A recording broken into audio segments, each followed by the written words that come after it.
नमस्कार है दोस्तों, छत्तीसगढ़ न्यूज अपडेट में तो आइए जानते हैं आज की प्रमुख बड़ी खबरों को फटाफट। तो वीडियो में लास्ट तक बने रहना दोस्तों। तो पहली बड़ी खबर है, छत्तीसगढ़ में चुनाव की तारीख का हुआ ऐलान।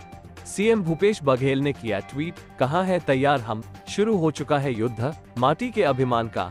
भारतीय निर्वाचन आयोग ने छत्तीसगढ़ समेत 5 राज्यों में विधानसभा चुनाव की तारीख का ऐलान कर दिया है, जिसमें पहला चरण 7 नवंबर और दूसरे चरण की वोटिंग 17 नवंबर को होगी। पांचों राज्यों के चुनाव नतीजे एक साथ 3 दिसंबर को घोषित किए जाएंगे। अब चुनाव आयोग के ऐलान के साथ ही पांचों चुनावी राज्यों में आदर्श आचार संहिता लागू हो गई है।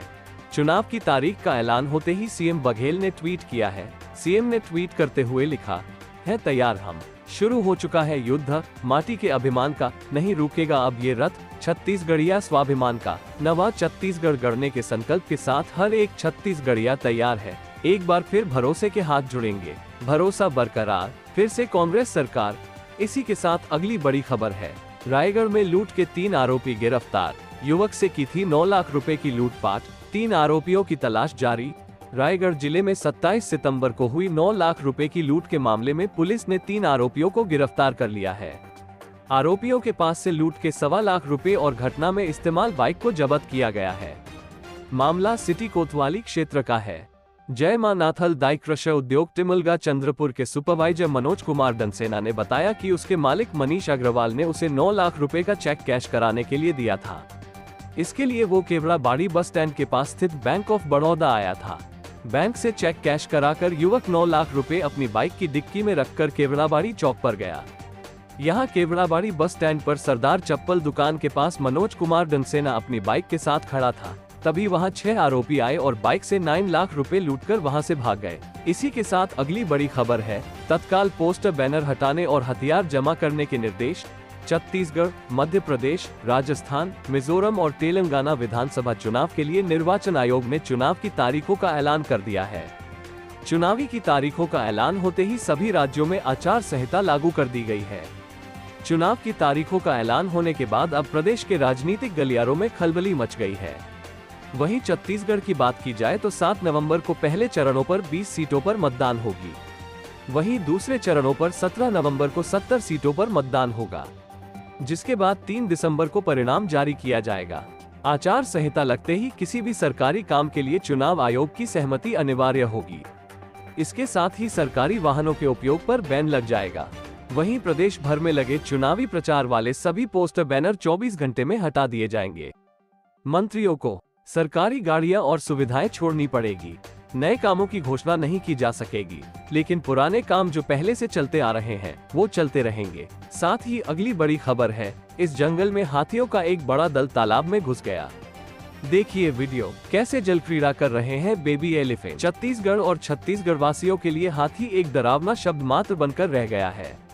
आए दिन बस यही खबर आती है कि हाथी ने ग्रामीण को या फिर कभी महिला को रौंदकर मार डाला या फिर फसलें, घर सब बर्बाद कर डाला। ऐसी खबरों ने हमारे जहन में हाथियों की छवि किसी खलनायक की तरह बना रखी है। वरना हाथी करीब से देखने के लिए सबसे शानदार जानवर माना जाता है।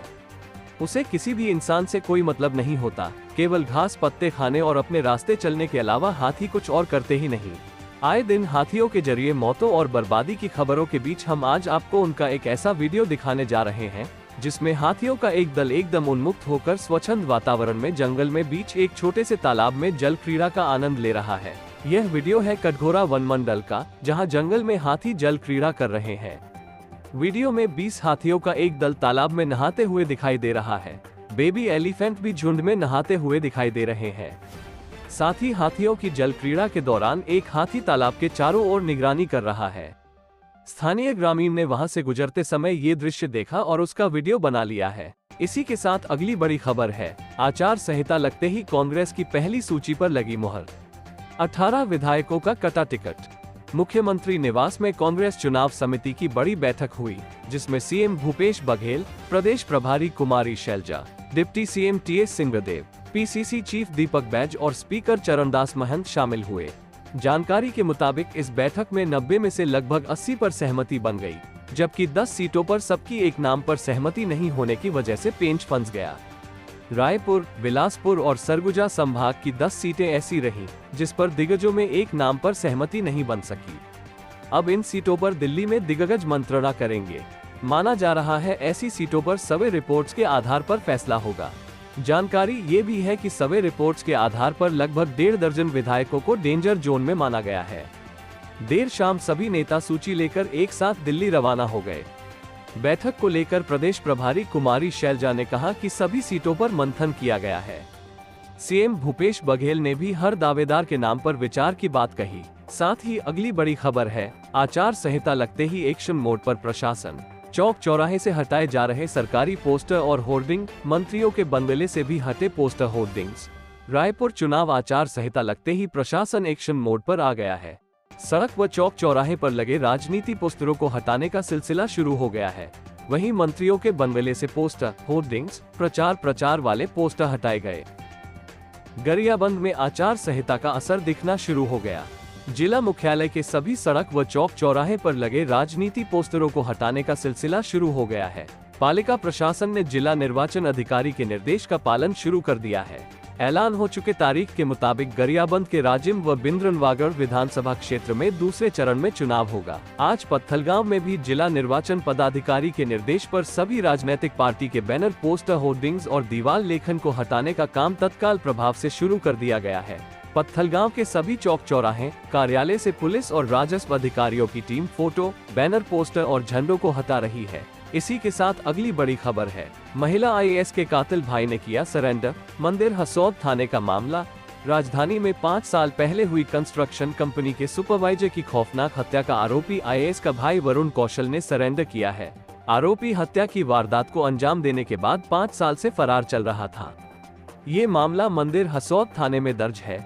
जानकारी के अनुसार नवा रायपुर में कंस्ट्रक्शन कंपनी के सुपरवाइजर की हत्या का फरार आरोपी वरुण कौशल ने सरेंडर किया है। आरोपी वरुण कौशल महिला आईएएस किरण कौशल का भाई है। आरोपी 10 मार्च 2018 को कंस्ट्रक्शन कंपनी के मैनेजर तुहीन मलिक को चाकू से गोदकर अपने साथी समीर के साथ मिलकर हत्या की थी। इसी के साथ अगली बड़ी खबर है, अरुण साव को लोरमी से मिला विधानसभा टिकट। बीजेपी ने अरुण साव को लोरमी विधानसभा से टिकट दी है। वहीं दूसरी लिस्ट में कटघोरा से प्रेमचंद पटेल, जबकि रायगढ़ से पूर्व आईएएस ओपी चौधरी को उम्मीदवार बनाया गया है। इसी तरह भाजपा ने जनता कांग्रेस के बागी नेता धर्मजीत सिंह को तखतपुर से टिकट दिया है। बता दें कि छग में 7 नवंबर को पहले चरणों पर 20 सीटों पर मतदान होगा, तो दूसरे चरणों पर 17 नवंबर को 70 सीटों पर मतदान होगा। चुनाव की तारीखों का ऐलान होते ही प्रदेश के राजनीतिक गलियारों में खलबली मच गई है। वहीं अब लगातार उम्मीदवारों की सूची जारी होना शुरू हो गई है। इसी के साथ अगली बड़ी खबर है, महतारी और संजीवनी एक्सप्रेस की नहीं मिली सुविधा, गर्भवती महिलाएं पैदल अस्पताल जाने मजबूर। कांकेर जिले के भानुप्रतापपुर विकासखंड में गर्भवती महिलाओं को 102 महतारी एक्सप्रेस की सुविधा नहीं मिल रही है। इसके चलते गर्भवती महिलाएं पैदल चलकर अस्पताल आने जाने को मजबूर हैं। आज गर्भवती महिलाएं भानुप्रतापपुर से 8 किलोमीटर दूर ग्राम घोठा से भानुप्रतापपुर तक पैदल आ रही थी। जब मीडिया की टीम ने महिलाओं से पूछा तब इस समस्या का खुलासा हुआ। मितानिनी रामिता ने बताया कि 102 एवं 108 में फोन करने पर कोई रिस्पांस नहीं मिला। 9 एवं 24 तारीख को भानुप्रतापपुर में गर्भवती महिलाओं का परीक्षण किया जाता है, इसलिए आज महिलाएं मेरे साथ पैदल जा रही हैं। सरकारी एम्बुलेंस की सुविधा नहीं मिलने पर गर्भवती महिलाओं को पैदल जाते देख मीडिया टीम के प्रतिनिधि ने सभी महिलाओं को स्वयं के वाहन एवं रास्ते से गुजर रहे वाहन में बैठाकर भानुप्रतापपुर छोड़ा।